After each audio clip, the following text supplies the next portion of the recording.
اللہ تعالیٰ کی حمد و ثنا اور رسول معظم صلی اللہ علیہ وآلہ وسلم پر درود و سلام کے بعد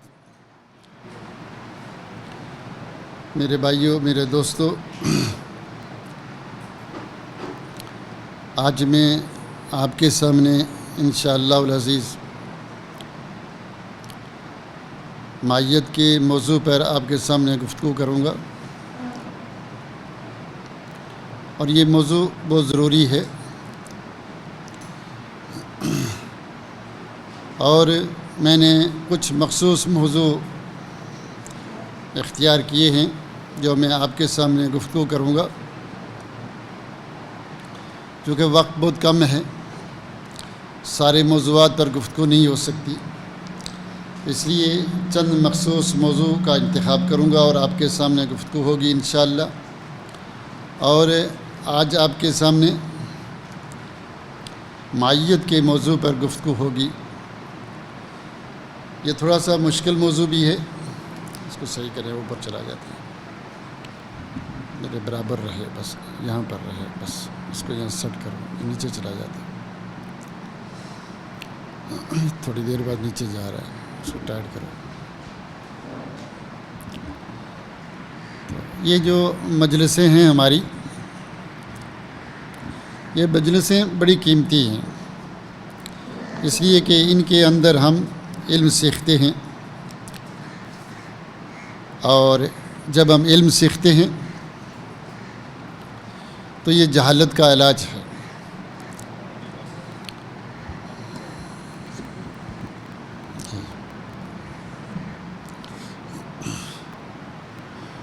دنیا میں جہالت بہت ہے، اندھیرے بہت ہیں، ان کا علاج صرف ایک ہے کہ ہم علم کو عام کریں، قرآن و سنت کو عام کریں، اور ان لوگوں کے اوپر جو جہالت پھیلا رہے ہیں قرآن و سنت کی برمار کر دیں، قرآن و سنت کے احادیث کے تیر پھینکیں، یہ خود بخود مر جائیں گے۔ اور ویسے بھی قرآن و سنت کی گفتگو کرنا، اسماء و صفات کے اوپر گفتگو کرنا، توحید کے اوپر گفتگو کرنا، یہ اللہ کی تعریف ہے، اور اللہ کو اپنی تعریف بہت اچھی لگتی ہے۔ اللہ رب العزت کو اپنی تعریف بہت اچھی لگتی ہے۔ اللہ کے رسول صلی اللہ علیہ وسلم کی حدیث ہے کہ لیس احد احب الیہ المدح من اللہ عز وجل من اجل ذلک مدح نفسہ، رواہ مسلم، کہ اللہ رب العزت کو سب سے زیادہ اپنی تعریف اچھی لگتی ہے۔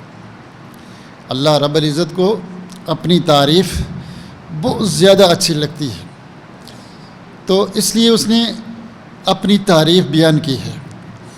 اور اللہ کی یہ بہت بڑی تعریف ہے کہ ہم اس کے اسماء و صفات کا ذکر کریں، اس کی توحید کا تذکرہ کریں، یہ اللہ کی تعریف ہے۔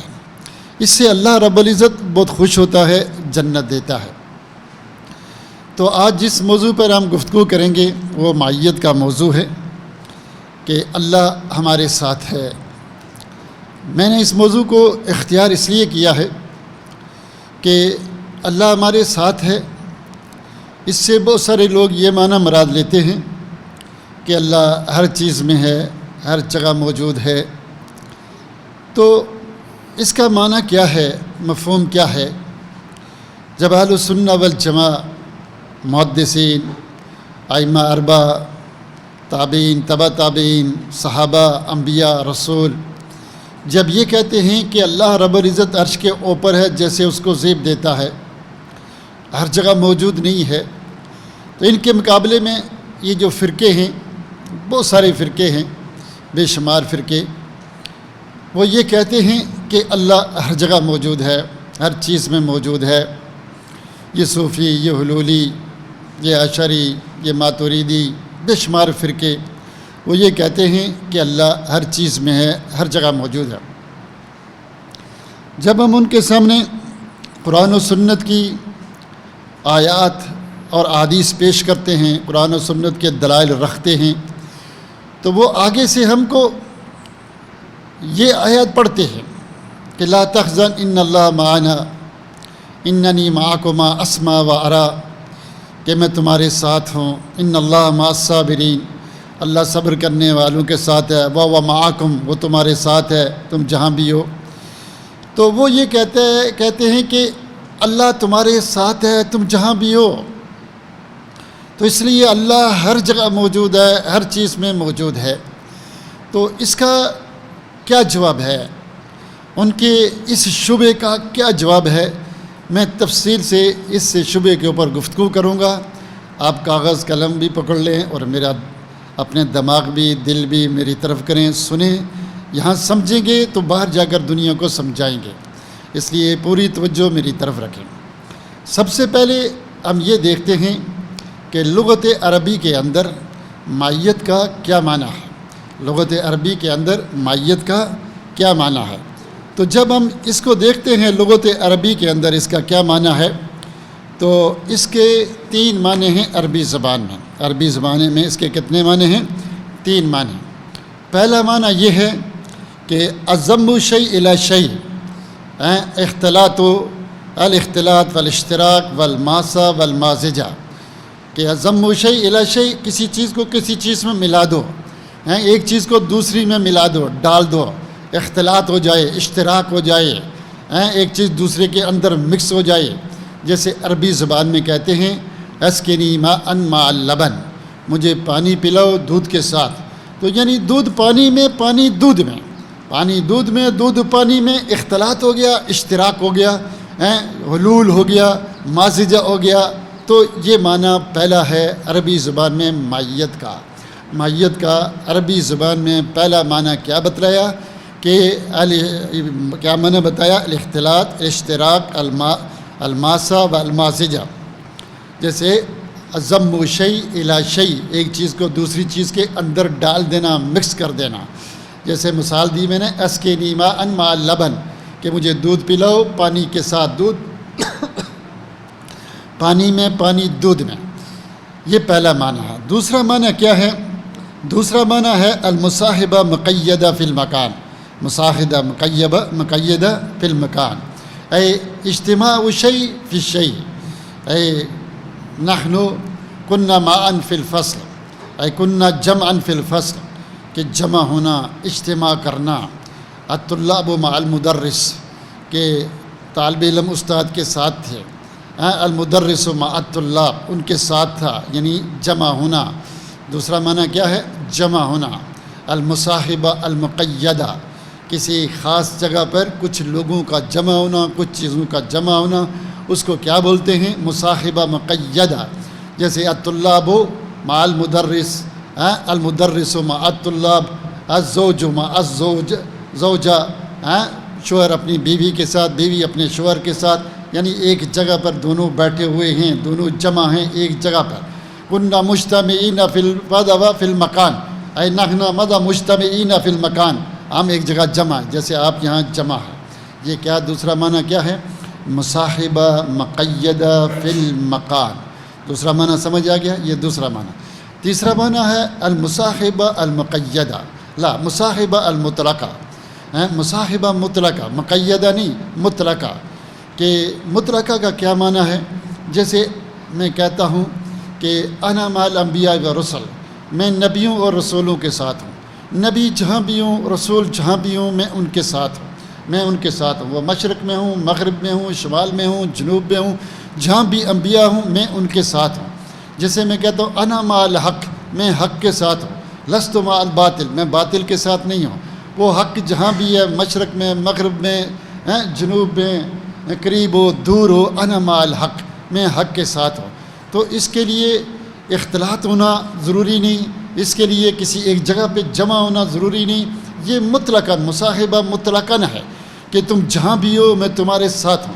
جیسے کہتے ہیں انا اسیر والسماء معی، میں چل رہا تھا اور آسمان میرے ساتھ تھا، چاند میرے ساتھ تھا، سورج میرے ساتھ تھا، ستارے میرے ساتھ تھے۔ ستارے اوپر ہیں، ستارے کہاں ہیں؟ اوپر ہیں، چاند اوپر ہے، سورج اوپر ہے، آسمان اوپر ہے۔ میں مشرق میں جاؤں، مغرب میں، شمال میں، جنوب میں، لیکن چاند سورج ستارے میرے ساتھ ہی ہیں، حالانکہ وہ اوپر ہیں۔ لیکن عربی زبان میں کہتے ہیں کہ انا اسیر والقمر معی، میں چل رہا تھا اور چاند میرے ساتھ تھا. اب چاند اوپر میں نیچے، لیکن اس کو بھی کیا کہا جاتا ہے؟ مصاحبہ، لیکن مصاحبہ مطلقہ، یہ تیسرا معنی ہے. اب ذرا جیسے الہ ما اللہ، کیا اللہ کے ساتھ اور الہ ہیں؟ جب لات و منات و عزیٰ کا دعویٰ کیا جا رہا تھا کہ یہ آلیہ ہیں، تو اللہ کہاں پر ہے؟ اللہ عرش کے اوپر ہے. لیکن اللہ کیا کریں کہ الہ ما اللہ، کیا یہ الہ ہیں اللہ کے ساتھ؟ حالانکہ وہ زمین پر ہیں، اللہ عرش عظیم پر ہیں. تو یہ الہ اللہ کے اندر نہیں ہے، نہ اللہ کے ساتھ ہیں، بلکہ اللہ وہ پر ہے اور یہ الہ زمین پر ہیں. تو اللہ کہتا ہے یہ الہ نہیں ہے، کیا ان کو تم نے اللہ کے ساتھ الہ بنایا ہے؟ تو اس سے پتہ چلا تیسرا معنی کیا ہے؟ مصاحبہ مطلقہ ہے. اس کے لیے کسی مکان میں اجتماع کرنا، اکٹھا ہونا ضروری نہیں، نہ اختلاط کا، اشتراک کا ہونا ضروری ہے. تو عربی زبان میں معیت کے 3 معنی ہیں. عربی زبان میں معیت کے کتنے معنی؟ 3 معنی. تو 3 معنوں میں سے کون سا معنی اختیار کریں گے اللہ رب العزت کے لیے؟ کیا تینوں معنی اختیار کریں گے یا بعض کو لیں گے بعض کو چھوڑیں گے؟ تو اس میں قاعدہ یہ ہے کہ عربی زبان میں جب ایک لفظ ہو اور اس کے کئی معنی ہوں، ایک لفظ ہو اور اس کے کئی معنی ہوں، تو ان میں سے وہ معنی اختیار کریں گے جو اللہ کی شان کے مطابق ہو اور دوسری آیات اور احادیث کے خلاف نہ ہو. وہ معنی اختیار کریں گے جو دوسری آیات اور حدیث، دوسری نصوص، دوسرے دلائل کے خلاف نہ ہو اور اللہ کی شان کے مطابق ہو. اور وہ معنی جو اللہ کی شان کو زیب نہیں دیتے اور وہ معنی جو دوسری آیات اور حدیث کے خلاف ہیں، وہ معنی مراد نہیں ہیں، ان کو چھوڑ دیں گے. اگر سارے معنی اللہ کی شان کے مطابق ہیں، اگر سارے معنی دوسری آیات اور حدیث کے مطابق ہیں، تو سارے معنی مراد ہیں. لیکن اگر کچھ معنی مخالف ہیں، کچھ معنی جو ہے وہ صحیح ہیں، تو وہ معنی اس لفظ کے چھوڑ دیں گے جو دوسری آیات اور حدیث کے خلاف ہیں، جو اللہ کی شان کے خلاف ہے. مثلا قرآن میں آتا ہے وَوَجَدَكَ ضَالًّا وَوَجَدَكَ ضَالًّا فَهَدَىٰ. اے محمد صلی اللہ علیہ وسلم، ہم نے آپ کو ضالن پایا اور آپ کو ہدایت دی. ضالن کے کئی معنی ہیں.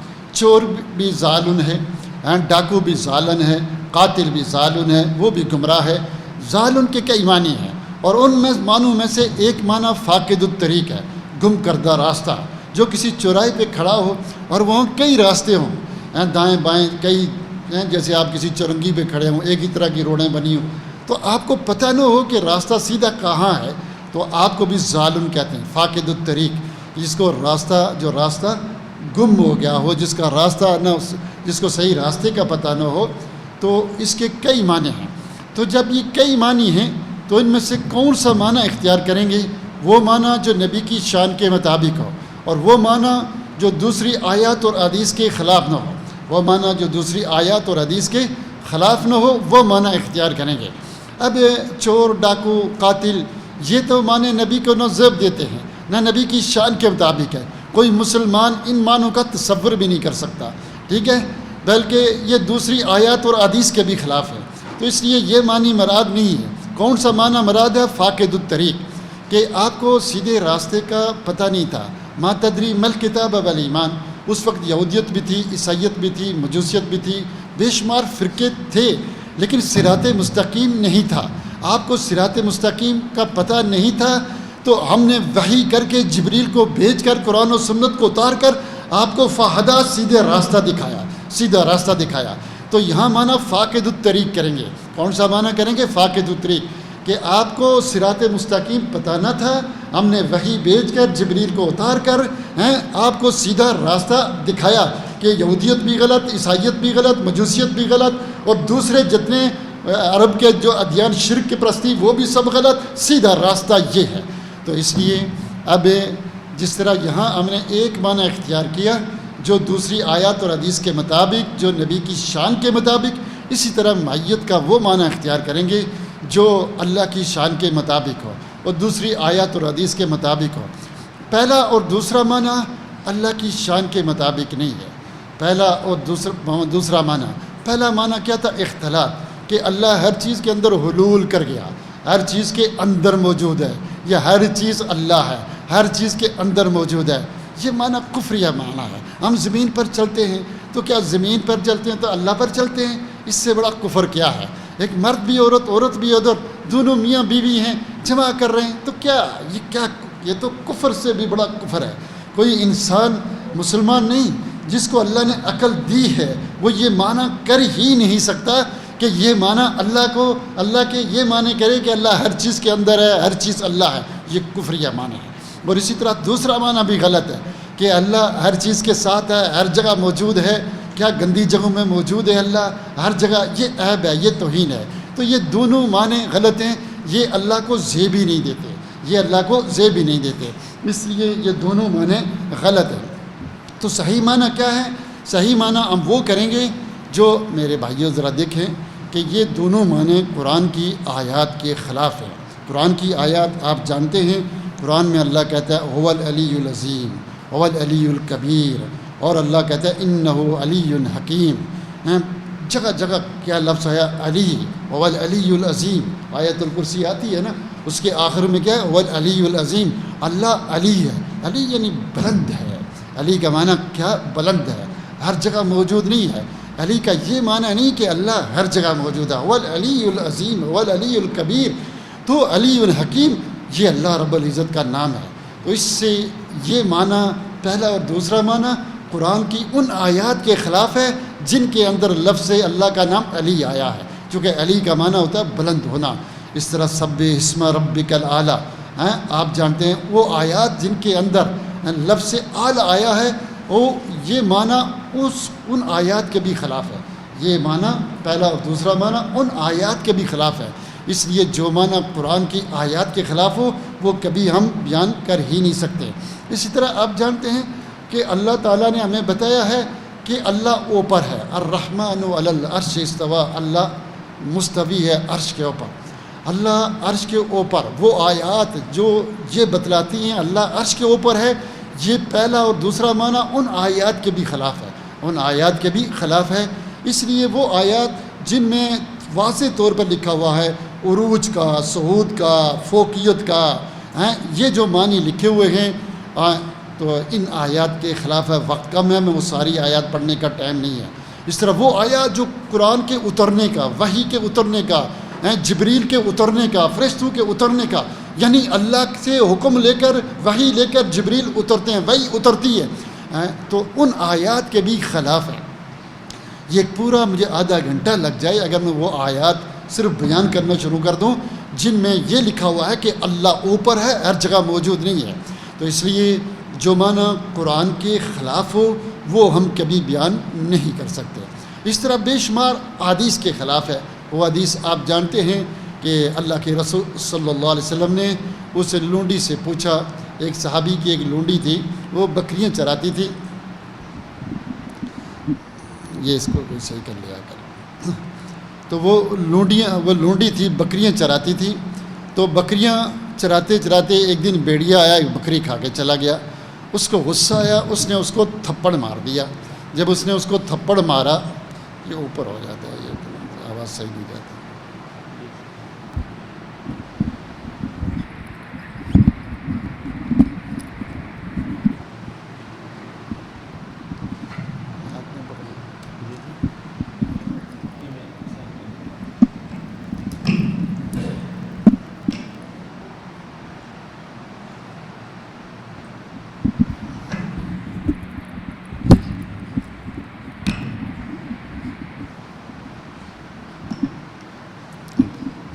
جزاک اللہ خیر۔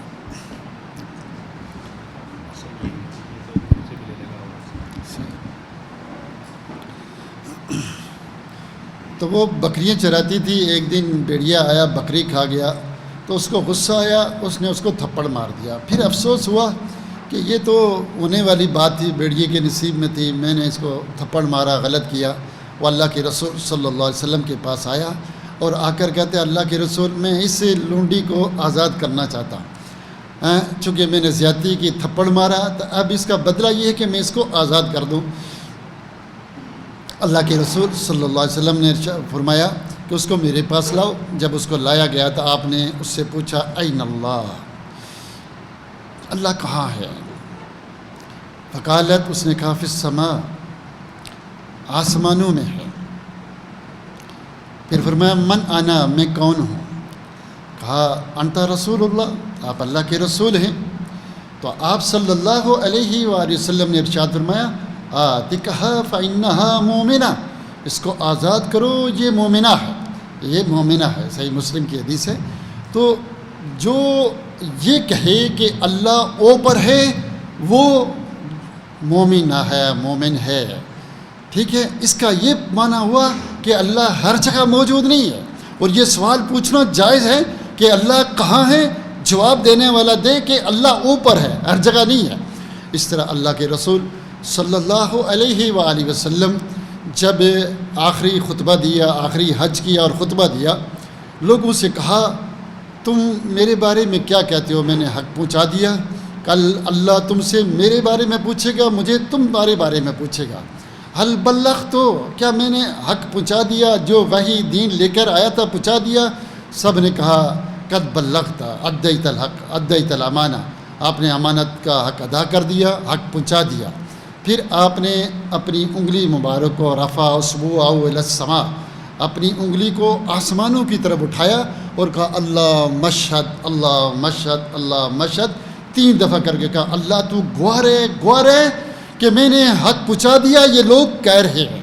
اس کا مطلب کیا ہے کہ اللہ اوپر ہے، ہر جگہ موجود نہیں ہے، ہر جگہ موجود نہیں ہے۔ تو میرے بھائیوں، میرے دوستو، جو معنی قرآن کے خلاف ہو، حدیث کے خلاف ہو، وہ معنی صحیح نہیں ہے۔ آپ جانتے ہیں کہ جب انسان سجدے میں جاتا ہے، سجدے میں جاتا ہے تو اللہ کے قریب تر ہو گیا۔ انسان کی عزت کی جو جگہ ہے، سب سے عزت والی، شرف والی، بزرگی والی یہ چہرہ ہے، یہ سب سے عزت والا ہوتا ہے۔ اور انسان اس کو زمین پر رکھتا ہے، ایک عجیب کیفیت بنا کر کہتا ہے کہ اے اللہ میرا کوئی تکبر، کوئی غرور نہیں، میں عبادت کے لیے پیدا کیا گیا ہوں، میں نے سر زمین پر رکھ دیا۔ سر وہاں رکھ کر کیا کہتا ہے؟ سبحان ربی الاعلیٰ، کہ اللہ تو اوپر ہے، ہر جگہ موجود نہیں ہے۔ سبحان ربی الاعلیٰ، اللہ تو اوپر ہے، ہر جگہ موجود نہیں ہے۔ اس طرح سے بے شمار حدیثیں ہیں جو اس بات کی دلالت کرتی ہیں کہ اللہ رب العزت ہر جگہ موجود نہیں بلکہ اوپر ہے۔ اس طرح جب بھی انسان دعا کرتا ہے تو اپنے ہاتھوں کو کیا کرتا ہے؟ اوپر اٹھاتا ہے۔ کہاں اٹھاتا ہے؟ اوپر۔ بے شمار صحابہ، بلکہ سارے صحابہ کا متفقہ یہ عقیدہ ہے، یہ عقیدہ تھا کہ اللہ اوپر ہے۔ ام المومنین زینب سلام رضی اللہ تعالی عنہا کہتی ہیں زوجکن اہلیکن وزوجنی اللہ فوق 7 سماوات، کہ تمہارے نکاح تمہارے گھر والوں نے کرائے، تمہارے نکاح تمہارے گھر والوں نے کرائے۔ وزوجنی اللہ من فوق 7 سماوات، میرا نکاح اللہ نے 7 آسمانوں کے اوپر سے کرایا۔ یعنی صحابہ کا عقیدہ کیا تھا کہ اللہ ہر جگہ موجود نہیں، اللہ کہاں ہے؟ کہاں ہے؟ 7 آسمانوں کے اوپر ہے۔ خولہ بنت ثعلبہ ایک عورت تھی، بوڑھی ہو گئی، تو عمر رضی اللہ تعالیٰ عنہ اپنے لشکر کے ساتھ، اپنے ساتھیوں کے ساتھ گزر رہے تھے۔ انہوں نے آواز دی اور وہ چلے گئے، بہت دیر کھڑے رہے، ان کے ساتھ باتیں کرتے رہے۔ واپس آئے، ایک آدمی نے آ کر کہا کہ اے عمر، تم نے قد حبست رجالات قریش بسبب حاضر الجوزہ، اتنی دیر تم نے قریش کے سرداروں کو، بڑے بڑے لوگوں کو روکے رکھا اس بوڑھی عورت کی خاطر۔ کہا ویحک اتدری من ہذہ، اور تو اللہ کو تجھے پتہ ہے یہ کون ہے؟ کہا نہیں۔ کہا یہ خولہ ہے جس کی آواز کو اللہ نے قد سمع صوتا فوق 7 سماوات، اللہ نے اس کی آواز کو 7 آسمان اوپر سن لیا تھا۔ قد سمع اللہ قول التی تجادلک فی زوجہا وتشتکی الی اللہ، 7 آسمانوں کے اوپر سے سن لیا تھا۔ میں عمر نہ سنوں؟ اگر وہ مجھے 3-4 دن بھی روکے رکھتی، میں رکا رہتا، صرف نماز کی اجازت مانگتا، یہاں تک کہ وہ مجھے خود چھوڑتی۔ تو سب کسی نے نہیں کہا، اعتراض کیا اللہ تو ہر جگہ موجود ہے۔ تو میرے بھائیوں، اللہ رب العزت کہاں موجود ہے؟ عرش عظیم کے اوپر موجود ہے۔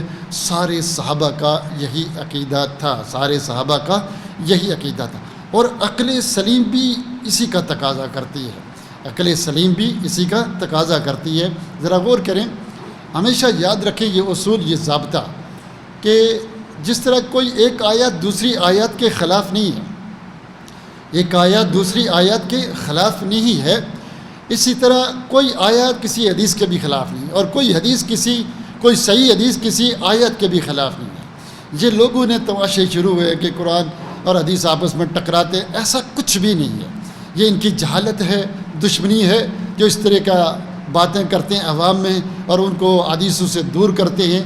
لیکن سچ یہ ہے، حقیقت یہ ہے، کوئی قرآن کی آیات، کوئی صحیح حدیث، ان کے درمیان آپس میں کوئی تعارض نہیں۔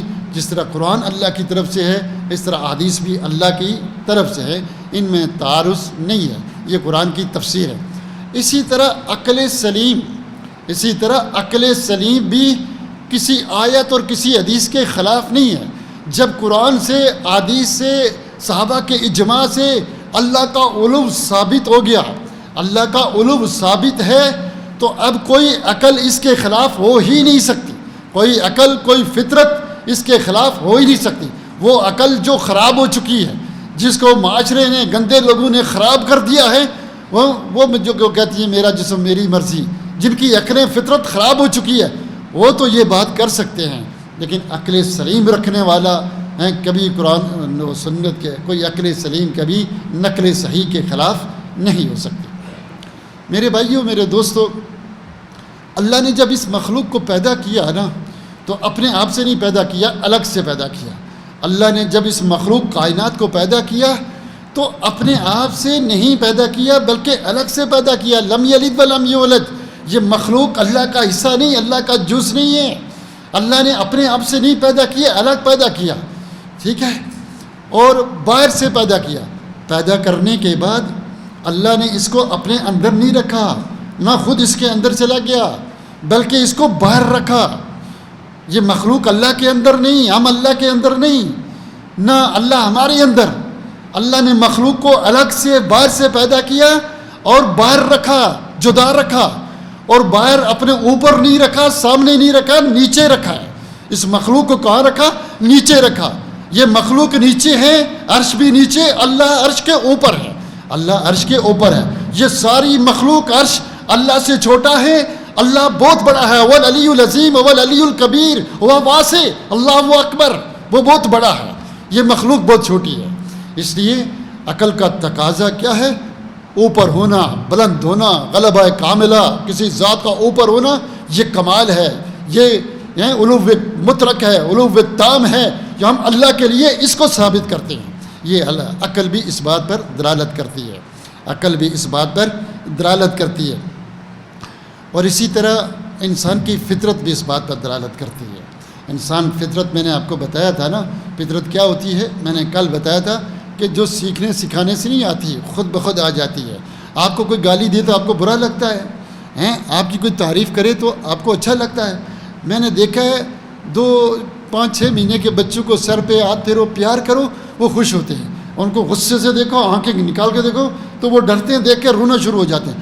ان کو بھی پتہ ہے کہ یہ میرے ساتھ اچھا کر رہا ہے، یہ برا کر رہا ہے، ان کو بھی پتہ ہے۔ جانوروں کے بچوں کو بھی پتہ چل جاتا ہے۔ کس نے ان کو بتلایا کہ بلی مرغی کے بچے کی دشمن ہے، وہ اس کو دیکھ کر بھاگتا ہے؟ یہ فطرت اندر ہوتی ہے، یہ اندر سے فطرت یہ کہتی ہے کہ اللہ اوپر ہے۔ کل میں نے آپ کو بتلایا تھا نا کہ کچھ لوگ اللہ کو مانتے نہیں تھے، لیکن جو ہی ان کو کوئی مشکل آئے، پریشانی آئے تو وہ ایک دم کہتے یا ایسے اوپر کرتے۔ انہیں کہا جب تم اللہ کو مانتے نہیں ہو پھر ایسے کیوں کرتے ہو؟ کہا پتہ نہیں، اندر سے وہ اٹھتا ہے تو ہم اپنی منہ اوپر کر کے کہتے ہیں اللہ۔ آپ نے کتوں کو دیکھا ہوگا جو دیہاتوں میں رہتے ہیں، جانوروں کو جنگلوں میں دیکھا ہوگا، جب وہ بیمار ہوتے ہیں تو اپنی گردن اوپر کر کے ہو ہو ہو کرتے ہیں۔ بیڑیے کو، کتوں کو دیکھا ہوگا، ان کو بھی پتہ ہے کہ اللہ اوپر ہے، ہر جگہ نہیں، لیکن آج کے مشرک کہتے ہیں نہیں، اللہ ہر جگہ موجود ہے۔ جانوروں کو بھی پتہ ہے کہ اللہ رب العزت اوپر ہے، ہر جگہ موجود نہیں ہے۔ وہ سلیمان علیہ السلام جب بارش کے لیے نکلے تو ایک چیونٹی کو دیکھا، کیا تھی؟ رافیتن قوائم علی السماء مستلقیتن علی ظہرہا، اپنی پیٹھ کو لگا کر اپنی وہ ٹانگیں آسمان کی طرف کر کے کہہ رہی ہے اللہم انی خلق من خلقک، اللہ میں کیا تیری مخلوق ہوں۔ اس کو بھی پتہ اس چیونٹی کو کہ میرا رب اوپر ہے، لیکن یہ کیا ہے اس کو نہیں پتہ۔ تو اس لیے میرے بھائیوں میرے دوستوں فطرت کا تقاضا ہے، دعا مانگتے ہیں ایک دم کہتے ہیں یا اللہ، جب کوئی مشکل آتی ہے کہتے ہیں یا اللہ، بغیر کوئی سبق سیکھے سکھائے پڑھا لو ساری زندگی جتنا مرضی کہ اللہ ہر جگہ موجود ہے، لیکن جب پریشانی آتی ہے دعا مانگتا ہے انسان تو کہتا ہے یا اللہ، اوپر کی طرف دیکھے۔ تو فطرت کا تقاضا، عقل کا تقاضا یہ ہے کہ اللہ اوپر ہے، قرآن یہی کہتا ہے، حدیث یہی کہتی ہے۔ میرے بھائیوں میرے دوستوں اور سارے اہل سنت والجماعہ کا اس پر اجماع ہے کہ اللہ اوپر ہے، علو مطلق ہے، علو نسبی نہیں کہ اللہ ہر جگہ موجود نہیں ہے۔ دیکھیے گا ذرا تفصیل سے اس مسئلے کو میں لیتا ہوں۔ اللہ ہر جگہ ہے اس کا کیا معنی ہے؟ اللہ ہر جگہ ہے اس کا کیا معنی ہے؟ کہ اللہ اوپر بھی ہے، درمیان میں بھی ہے، نیچے بھی ہے۔ اللہ اوپر بھی ہے، درمیان میں بھی ہے، نیچے بھی ہے، یہی معنی ہو سکتا ہے نا کہ اللہ ہر جگہ موجود ہے، اوپر بھی، نیچے بھی اور درمیان بھی موجود ہے۔ تو نیچے تو نہیں ہو سکتا، کیوں؟ اس لیے نہیں ہو سکتا، اللہ نیچے نہیں ہو سکتا، اس لیے نہیں ہو سکتا کہ نیچے ہونا عیب ہے، نیچے ہونا عیب ہے، عیب ہے کہ نہیں؟ فلانا نیچے، ان المنافقین فی الدرک الاسفل من النار، وہ سب سے نیچے ادھر کھڈے میں ہوں گے جہنم کے، اور جہنم کو اللہ نے نیچے بنایا، جنت اوپر ہے۔ تو نیچے ہونا عیب ہے، ایک بے عزتی ہے، یہ اللہ کے لیے ثابت کرنا، اللہ کے لیے کمال ثابت کریں گے، عیب والی چیزیں اللہ کے لیے ثابت نہیں کریں گے۔ اس طرح درمیان میں ہونا کہ کچھ چیزیں اللہ کے اوپر ہیں، کچھ نیچے ہیں، کچھ چیزیں یا اللہ کا کچھ حصہ اوپر ہیں، کچھ درمیان میں، کچھ نیچے، یہ بھی کفر ہے۔ اللہ علو مطلق ہے، مکمل اوپر ہے، مخلوق کا کوئی ذرہ اللہ کے اوپر نہیں ہے۔ اور قرآن میں اللہ کہتا ہے نا وَالْأَوَّلُ وَالْآخِرُ وَالظَّاهِرُ وَالْبَاطِنُ، ظاہر کا معنی کیا بتلایا نبی صلی اللہ علیہ وسلم نے؟ صحیح مسلم کی حدیث، لَيْسَ فَوْقَهُ شَيْءٌ، اللہ کے اوپر کچھ نہیں۔ اگر کہیں اللہ درمیان میں ہے تو کچھ مخلوق اللہ کے اوپر ہے، یہ قرآن کی اس آیت کے بھی خلاف ہے۔ تو پتہ چلا اللہ نہ درمیان میں ہے نہ نیچے ہے، اللہ کہاں ہے؟ اوپر ہے، هو العلی العظیم۔ اللہ نے جب بھی دو چیزوں کا مقابلہ کیا، دو چیزوں کا، موت حیات، سننا اور نہ سننا، دیکھنا نہ دیکھنا، سننا نہ سننا، دیکھنا نہ دیکھنا، عاجزی اور قوت، اور غنی اور فقیر، اور موت زندہ، اوپر نیچے، جب بھی دو چیزوں کا مقابلہ ہوا تو اللہ کے لیے کمال ثابت کیا، اللہ کے لیے عیب ثابت نہیں کیا۔ موت اللہ کے لیے ثابت کرتے ہیں؟ نہیں، اس کی ضد کیا ہے؟ حیات، اللہ کے لیے حیات کاملہ ثابت کرتے ہیں۔ اللہ سمیع ہے نا، اللہ آندھا ہے، سمیع ہے، سننا، کوئی کہے اللہ بہرا ہے، یہ اللہ کے لیے ثابت نہیں کریں گے، بلکہ ایسا سننا کہ اس میں کوئی عیب اور نقص نہیں، بصیر ایسا دیکھنا کہ اس میں کوئی عیب اور کوئی نقص نہیں، کمال کا دیکھنا، کمال کا سننا، کمال کا غنی، ساری مخلوق کو سب کچھ دے دے پھر بھی اس کے خزانوں میں کوئی کمی نہیں ہے، مخلوق فقیر ہے، ہر چیز پر قادر ہے، یہ اس کے لیے کیا علو مطلق۔ جب کیا ثابت کریں؟ علو سفل، درمیان میں، تو اللہ کے لیے علو مطلق ثابت کریں گے۔ کیا کریں گے؟ علو مطلق ثابت کریں گے، جیسے اس کی حیات کاملہ ثابت کرتے ہیں، سننا، صفات ہر نقص سے پاک سننا ثابت کرتے ہیں، دیکھنا ثابت کرتے ہیں۔ اسی طرح اللہ کے لیے کیا ثابت کریں گے؟ هو العلی العظیم، کہ اللہ علی العظیم ہے، ہر جگہ موجود نہیں، ہر چیز میں موجود نہیں، ہر جگہ موجود نہیں، ہر چیز میں موجود نہیں، کہاں پر ہے؟ هو العلی العظیم۔ بات سمجھ آ رہی ہے؟ اللہ نے قرآن میں اپنے لیے علو، کمال، یہ کمال مطلق ثابت کرتے ہیں۔ اس کا مطلب ہے کہ اللہ اوپر بھی ہے، نیچے بھی ہے، درمیان میں بھی ہے، تو اس کے لیے غلبہ کاملہ نہیں ہے، غلبہ کاملہ اللہ کے لیے ثابت کریں گے، یعنی اللہ کی صفات جو ہم ثابت کریں گے، ایسی صفات جن میں کوئی کمی، کوئی نقص، کوئی کجی نہیں ہے۔ بس ہم کہتے ہیں یہ آدمی بیمار ہے، کھانا نہیں کھاتا، یہ آدمی ماشاءاللہ 5 روٹیاں کھا لیتا ہے، یہ ٹھیک ٹھاک آٹا کٹا جیسے کہتے ہیں صحت مند ہے، 5 روٹیاں کھا جاتا ہے۔ ایک طرف تو یہ صحت مند ہے کہ 5 روٹیاں ہضم کر رہا ہے، لیکن دوسری طرف یہ کھانے کا محتاج ہے، کھانے کا محتاج ہے۔ تو اس طرح یہ کمال ہم اللہ کے لیے ثابت نہیں کرتے کہ ایک طرف سے تو کمال ہو، دوسری طرف سے عیب ہو، یہ کمال نہیں، یہ کمال نسبی کہتا ہے۔ اللہ کے لیے کمال مطلق، غلبہ کاملہ، علو والمطلق ثابت کریں گے۔ اگر کہیں کچھ اللہ اوپر ہے کچھ نیچے بھی ہے تو یہ عیب ہے، یہ کمال نسبی ہوگا، یہ مقید ہوگا، یہ اللہ کے لیے ثابت نہیں کریں گے۔ ساری آیات، ساری حدیث، سارے صحابہ کا اجماع، تابعین، تبع تابعین، محدثین کا اجماع ہے کہ اللہ کے لیے غلبہ کامل، علو مطلق اس کے لیے ثابت کریں گے، علو مطلق اس کے لیے ثابت کریں گے۔ تو اس لیے ایک بات اور بھی یاد رکھنا کہ جب اللہ رب العزت کسی چیز کی نفی کر دے کہ یہ میری صفت نہیں ہے، اللہ رب العزت کسی چیز کی نفی کر دے کہ یہ میری صفت نہیں ہے، جیسے اللہ جھوٹ نہیں بولتا، اللہ جھوٹ نہیں بولتا، اللہ کو نیند نہیں آتی ہے، ٹھیک ہے، اللہ کو نیند نہیں دیتی، نیند نہیں آتی، اللہ جھوٹ نہیں بولتا، اللہ کو موت نہیں آتی، ٹھیک ہے۔ اب دنیا کی کوئی آیت، کوئی حدیث، کوئی دلیل ایسی ہے نہیں جو اس بات پر دلالت کرے کہ اللہ کو نیند آتی ہے یا اللہ جھوٹ بولتا ہے۔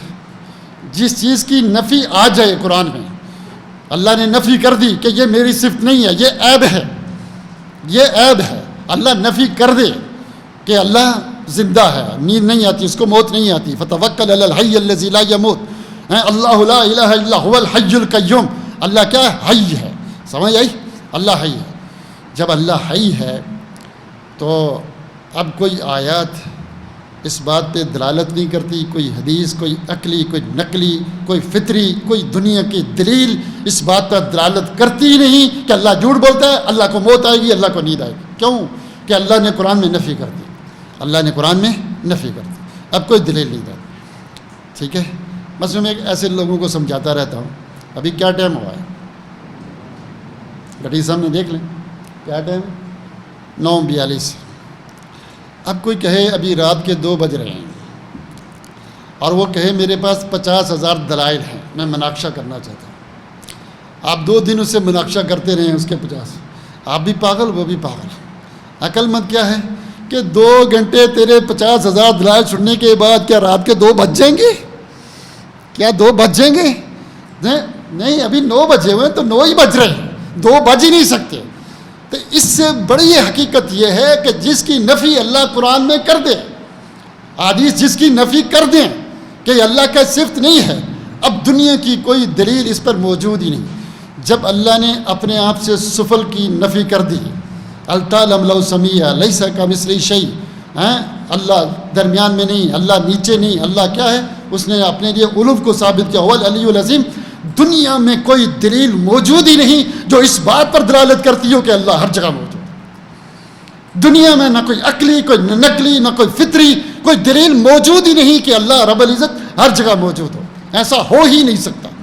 جیسے ابھی رات کے 10 بجنے ممکن نہیں ہے۔ اس سے بڑی حقیقت یہ ہے کہ جب اللہ نے اپنے لیے ثابت کیا هو العلی العظیم، هو العلی الکبیر، ٹھیک ہے، تو اب کوئی کہے نہیں جی اللہ ہر جگہ موجود ہے، کوئی دلیل موجود ہی نہیں ہے۔ اور یاد رکھیے گا کہ اللہ کی صفات میں تعارض نہیں ہے، اس مسئلے کو میں آگے چل کر بہت کھولوں گا۔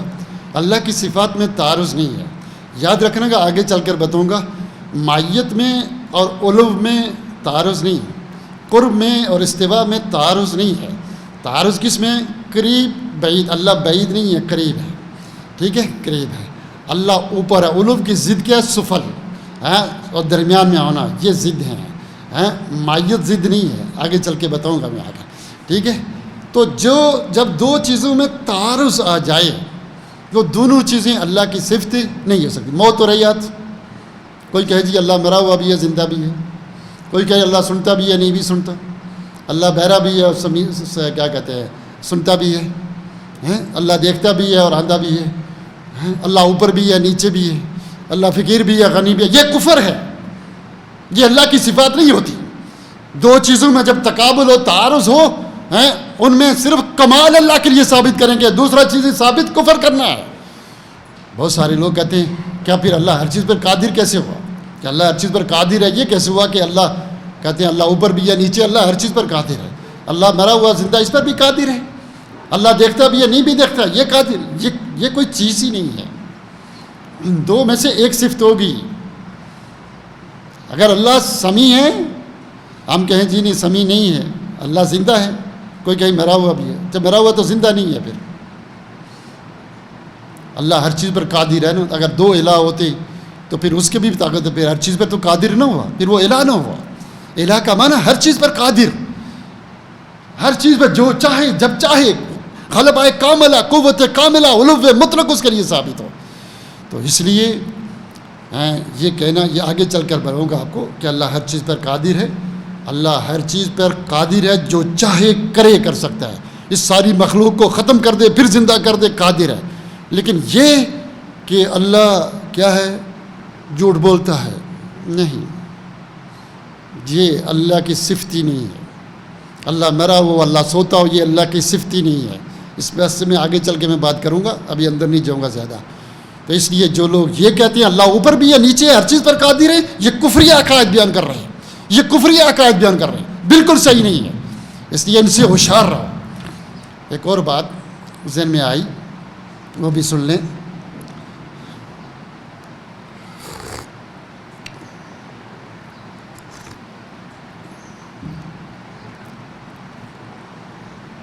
یہ کہتے ہیں کہ اللہ نور ہے, اللہ نور السماوات والارض.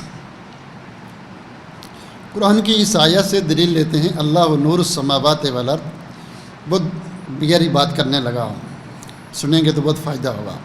اللہ نور السماوات والارض, اور حدیث میں بھی آتا ہے اللہ ما انت نور السماوات, اللہ نور ہے. نور کے اوپر میں نے مختلف گفتگو کرنی ہے, وہ آگے چل کر, لیکن ابھی ایک استدلال ہے. جب اللہ نور ہے, اللہ ہر جگہ موجود ہے, اللہ نور ہے, اللہ ہر جگہ موجود ہے, پھر رات کو اندھیرا کیوں ہو جاتا ہے؟ وہ گھر میں لائٹیں نہ ہوں, چراغ لے کر آؤ, لائٹ آن کرو تو پھر روشنی آ جاتی ہے نا, اندھیرا ختم ہو جاتا ہے, اندھیرا ختم ہو جاتا ہے. اللہ ہر جگہ موجود ہے, اللہ ہر جگہ موجود ہے. چراغ کمرے میں آ جائے تو کمرہ روشن ہو جائے, کمرہ روشن ہو جائے, ایسا ہی ہے. اور اللہ یہاں موجود ہے اور کمرہ روشن نہیں ہو رہا, رات کیوں ہوتی ہے؟ نبی صلی اللہ علیہ وسلم کو کہتے ہیں نور من نور اللہ. تو مدینے میں پھر رات کیوں آتی تھی؟ نبی صلی اللہ علیہ وسلم جب وہاں موجود ہیں, اللہ کا حصہ ہیں, تو پھر وہاں رات کیوں آتی تھی؟ نور کا معنی کیا ہے آگے چل کر بتاؤں گا. تو یہ ایک طرف کیا کہتے ہیں کہ نبی اللہ ہر جگہ موجود ہے, اللہ نور ہے, تو پھر اندھیرا کیوں ہے, اندھیرا کیوں ہے؟ اور آپ جانتے ہیں کہ حدیث میں آتا ہے کہ اللہ کے رسول صلی اللہ علیہ وسلم نے ارشاد فرمایا, بلکہ قرآن میں آتا ہے, کہتا ہے کہ موسیٰ علیہ السلام جب طور پہ گئے تو اللہ کو کیا کہا, اللہ میں تجھے دیکھنا چاہتا ہوں. اللہ نے کہا لن ترانی, نہیں دیکھ سکتا. موسیٰ علیہ السلام نے کہا نہیں دیکھنا چاہتا ہوں, تو اللہ نے کہا کہ اس پہاڑ کو دیکھو, اگر پہاڑ کو دیکھ لیا تو مجھے دیکھ لو گے. تو اللہ نے پہاڑ پہ اپنی تجلی ڈالی, فلما تجلی ربہ للجبل جعلہ دکا وخر موسیٰ صاعقہ. تو جب پہاڑ پہ تجلی ڈلی, تھوڑی سی تجلی اللہ نے ڈالی, پہاڑ کیا ہو گیا, ریزہ ریزہ ہو گیا, موسیٰ بے ہوش ہو گئے, پہاڑ چل گیا. اللہ ہر جگہ موجود, اس کا نور ہر جگہ موجود, یہ کائنات ذرہ ذرہ نہ ہو, یہ کیسے ممکن ہے؟ سمجھ آ رہی ہے میری بات؟ ہیں آپ دیکھیں موسیٰ علیہ السلام سب سے افضل رسول ہیں, اولو العزم من الرسول, سب سے افضل تو اللہ کے رسول ہے, لیکن اولو العزم من الرسول اللہ سے کہہ رہے ہیں اللہ دیکھنا چاہتا ہوں.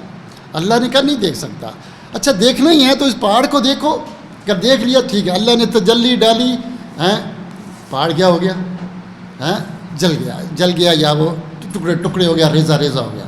وخر موسیٰ صاعقہ, موسیٰ بے ہوش ہو گیا. نہ بے ہوش ہو رہے ہیں, نہ کوئی کائنات کا ذرہ ہو رہا ہے. یہ سب غلط باتیں ہیں کہ اللہ ہر جگہ موجود ہے. اللہ ہر جگہ موجود ہوتا تو کائنات کا نظام درم برم ہو جاتا. ایک اور حدیث میں آتا ہے کہ اللہ کے رسول صلی اللہ علیہ وسلم نے ارشاد فرمایا کہ اللہ ایجاب ہو نور, اللہ کے کیا ہے پردے ہیں, اللہ پردوں میں ہیں, اور اس کے پردے کیا ہیں, نور ہیں. لو کشفہ لاخترقت سبحات وجہی ما انتا بصر. بخاری کی حدیث ہے کہ اللہ پردوں میں ہے, اگر پردے کو تھوڑا سا ہٹا دے تو اس کی چہرے کی روشنی کائنات کی ہر چیز کو جلا کے رکھ دے, ساری کائنات جل جائے, تباہ و برباد ہو جائے یہ کائنات. تھوڑا سا اللہ کی تجلی، تھوڑی سی سبحات و وجہ بار آ جائے، یہاں اللہ ہر جگہ موجود ہے، ہر چیز اللہ ہے، کچھ جل ہی نہیں رہا، یار ہم پاگل تو نہیں ہیں؟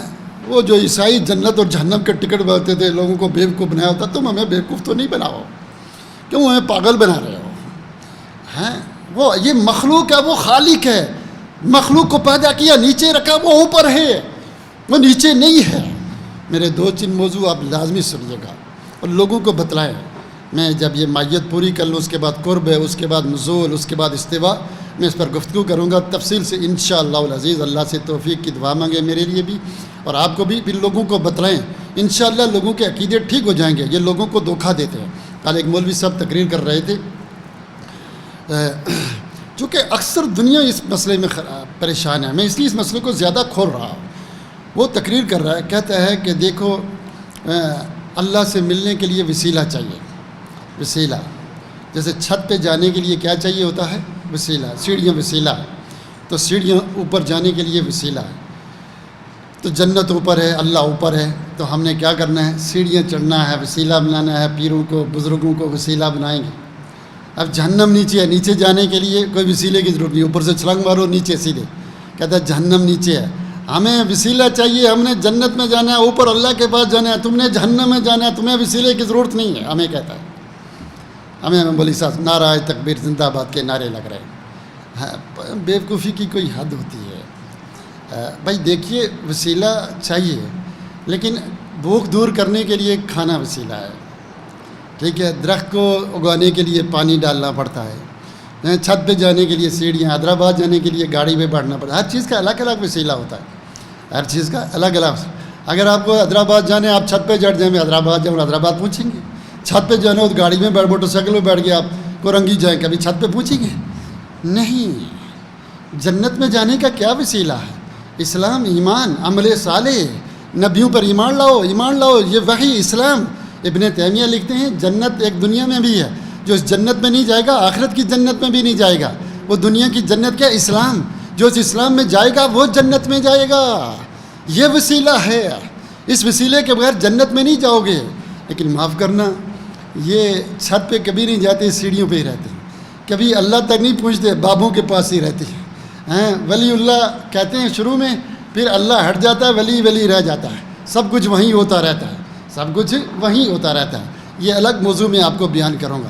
تو ویسے تو علوم مانتے نہیں، کہتے ہیں اللہ ہر جگہ موجود ہے، تو ادھر ہمیں کہتے ہیں ان کو جہنم میں ڈالنے کے لیے ہم نے اوپر جانا ہے، اللہ کے پاس جنت اوپر ہے، اور ہمیں یہ کہتے ہیں۔ کوئی ظلم کی حد ہوتی ہے یار، کوئی ایسا تو نہ کرو، پہلے اللہ کا علو تو ثابت کرو، تم اس کو مانتے نہیں ہو، ہماری دشمنی میں مان رہے ہو، وہ پھر بھی بڑی مہربانی، لیکن مسئلہ تو سمجھو پہلے۔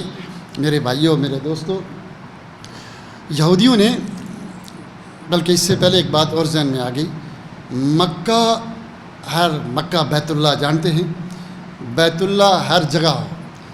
ابھی آپ کو پتہ ہے نا کہ لڑائی ہے 2 قبیلوں کے درمیان، ایک کہتا ہے 2 فرقوں کے درمیان، ایک کہتا ہے کہ نبی صلی اللہ علیہ وسلم ہر جگہ موجود ہے، ایک کہتا ہے نبی صلی اللہ علیہ وسلم ہر جگہ موجود ہے، دوسرا کہتا ہے نہیں اللہ ہر جگہ موجود ہے۔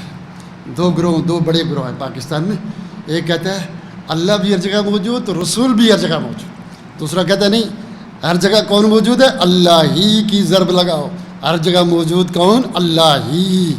2 گروہ ہیں، ٹھیک ہے؟ میں آپ کو ایک مثال دیتا ہوں۔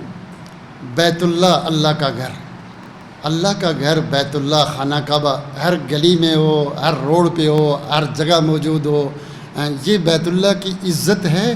یا بیت اللہ کی عزت یہ ہے کہ وہ خانہ کعبہ میں ہو؟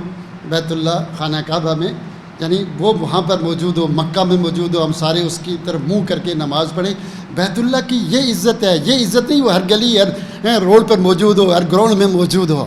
اس طرح اللہ سب سے اوپر ہو، ہم اس کی عبادت کریں، یہ اللہ کی عزت ہے۔ یہ عزت نہیں کہ اللہ ہر گلی ہر جگہ موجود ہو، یہ بے عزتی ہے، یہ سول ادب ہے، یہ سول ادب ہے۔ نہ اللہ کے رسول ہر جگہ موجود، نہ اللہ ہر جگہ موجود، یہ دونوں غلط پٹری پر جا رہے ہیں۔ اللہ کہاں ہے؟ عرش عظیم کے اوپر ہے، مخلوق سے جدا ہے۔ تفصیلات آئیں گی آگے چل کر، میں بتاؤں گا۔ میں یہ آپ کے دماغوں کے مسئلہ ٹھونسنا چاہتا ہوں، بتانا چاہتا ہوں، اگرچہ میں بہت تھک چکا ہوں، میں اپنی بات ختم کرنے والا ہوں۔